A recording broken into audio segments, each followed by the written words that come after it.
I often tell my students that they need to think about their argument more in their paper.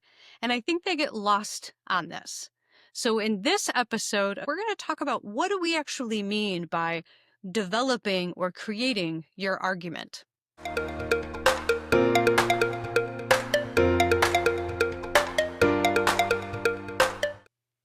Okay, so every single paper that you write, every time you actually communicate, you should have a point to what it is that you are saying, a goal, if you will, of what it is that you're saying.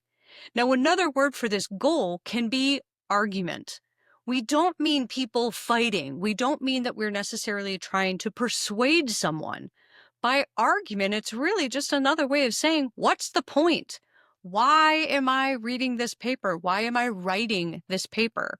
What is it that you want your audience to take away from the paper that you are writing? And you always need to have a point.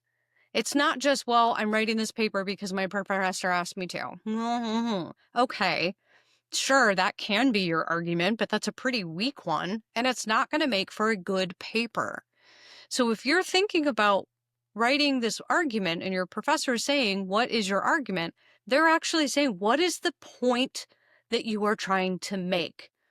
One thing to keep in mind with this, however, is that oftentimes you might not know what that argument is until you've actually started writing this out. So if you're one of those students that thinks you don't need to outline and you can just start writing your paper, I'm going to push back and I'm going to challenge you not to take that approach. Now I hear you, you can. Write that paper out. Then take a step away, come back to it, read it over again, and in your own words, ask yourself in one sentence, what is this paper about? What is it arguing? What is the bigger lesson that it is trying to teach? That is going to be the point of your paper. And if that idea that you just thought of right then isn't in that first paragraph of what you're written, then you're not in good shape.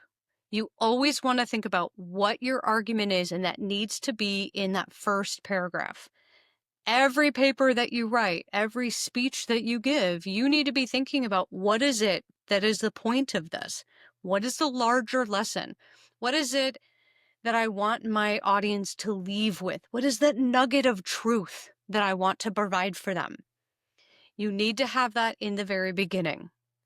Now, if you outline, I am a strong believer of outlining, and I don't know if you'll believe me, but back when I was an undergrad, I hated outlining. I thought outlining was stupid. I was beaten into submission into realizing that outline is actually really, really helpful. So I hate to break it to you, it is really helpful. And I say this because it gives you a land map. It gives you a map to follow as you're working through these ideas. Where is it that I'm starting from? What are the places that I need to visit before I get to my final destination? And if you have that outline, then you can put in your literature, you can put in your sources, and you can start to see where these things are laying out. Are there gaps?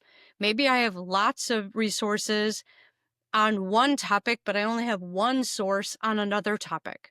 Maybe I need to go get some more. If you start with just writing, you lose that. You also lose the ability to see the argument structured out as well. It's real easy to lose your argument in the forest and in the trees when you're just writing without that outline. So thinking more about what your argument is beforehand and then structuring it out to make sure that it's there. Or if you're going to do it your way, at the very least, make sure that after you've written that draft, before you hit send, you take a bit of time, you read through it again, and ask yourself, what is the point? What is the bigger argument that I'm trying to make?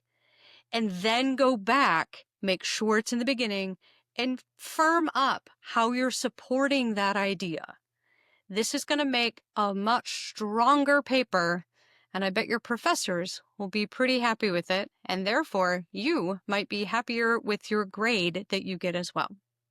If you ever want tips or additional advice, please feel free to let me know. You can like, you can subscribe, you can leave comments, and I will do my very best to respond to them. If you're needing additional tools that will be helpful for you as you continue on in your college career, do not hesitate to shoot me an email, and I will do all that I can. Take care.